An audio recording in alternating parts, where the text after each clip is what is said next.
에버랜드 자연농원에 손님이 딱 2명만 온 적이 있었다고 합니다. 1977년 1월 22일 날인데요. 그때는 영하 14도, 그리고 새벽부터 날리던 눈발이 그날은 아주 낮에도 눈이 녹지 않으면서 그 눈발이 자연농원 에버랜드 전체를 휘 감으면서 내렸습니다. 직원들이 이제 오늘은 손님도 없어서 일찍 퇴근해야 되겠다 그러는데, 그런 상황에서 딱 2명이 표를 끊고 들어왔습니다. 대략 난감인데 어떻게 해서 이 눈 속에, 이 영하의 눈 속에 여기로 오셨나요? 물어보니까 이 부부는요, 강원도 속초에 사시는 분들인데 이제 거기도 눈이 와서 여의치 않아서 속초에서 강릉으로 버스를 타고 내려가고, 거기서부터 또 기차로 서울로 와서 서울에서 또 대중교통 버스를 이용해서 이렇게 왔다.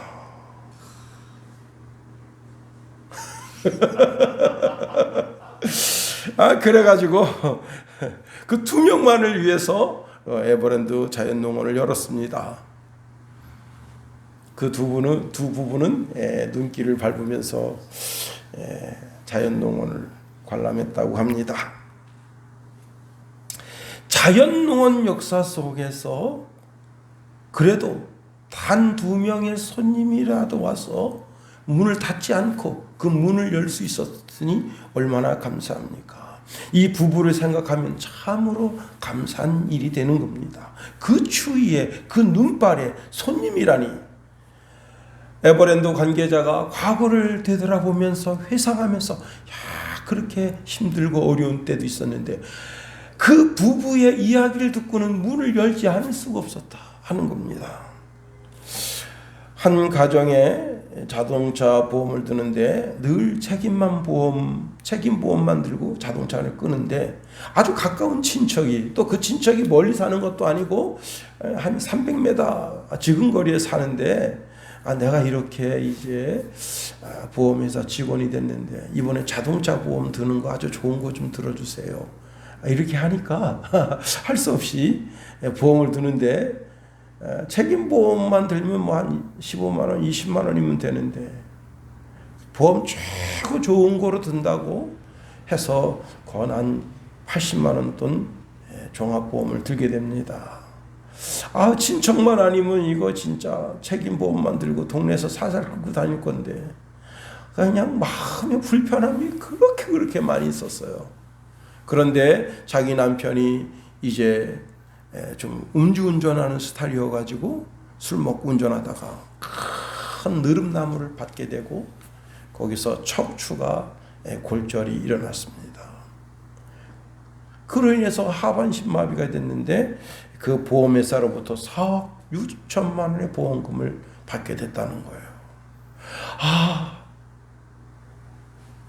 그 보험 들 때는 너무 마음이 불편하고, 친척만 아니었으면 내가 이렇게 질질 끌려다니면서 이렇게 최고 고급형 보험을 들었겠나 했지만, 되돌아놓고 보면 남편이 그 참 술 먹는 그 버릇을 못 고쳤어. 언젠가는 대형 사고를 낼 텐데, 언젠가는 대형 사고를 낼 텐데 했는데 그렇게 돼서 그나마 그 돈이, 지금 4억 6천도 굉장히 큰 돈인데 지금으로부터 30년 전 4억 6천은 진짜 오늘날 46억 같은 돈이에요. 그 돈 때문에 자녀들을 잘 양육하고 교육시킬 수 있었다 고백하는 말씀을 들어본 적이 있습니다. 신앙은 어떨까요? 한 사람의 전도자가 강한 권고를 합니다. 교회 가자고 가서 하나님을 섬기며 그렇게 신앙생활을 하자고. 그래서 강반제로 끌려왔는데 사실은 뭐 신앙생활 그런 거는 생각하지 못하고 교회 다니다 보니까 자기랑 비슷한 또래가 있고, 그리고 좀 교회 다니는 사람들이 좀 약간 젠틀해요. 그래서 그냥 자기가 뭐 그렇고 그런 사람이지만은 그런 사람들을 같이 만나서 커피도 마시고 빵도 먹고 또 뭐 디저트 뭐 이런 거 저런 거 먹으면서 하하호 하하호 이렇게 즐기다 보니까 어느 순간에 예수님을 알게 됐습니다. 그리고는 자기가 예수 믿기 전 삶과 지금 예수 믿은 후의 삶을 딱 놓고 보니까 이건 정말 하늘과 땅 차이가 날 정도로 그런 엄청난 차이가 생겼다라 하는 겁니다. 과거 자기 삶 속에 예수님이 없었을 때 막 살았어요.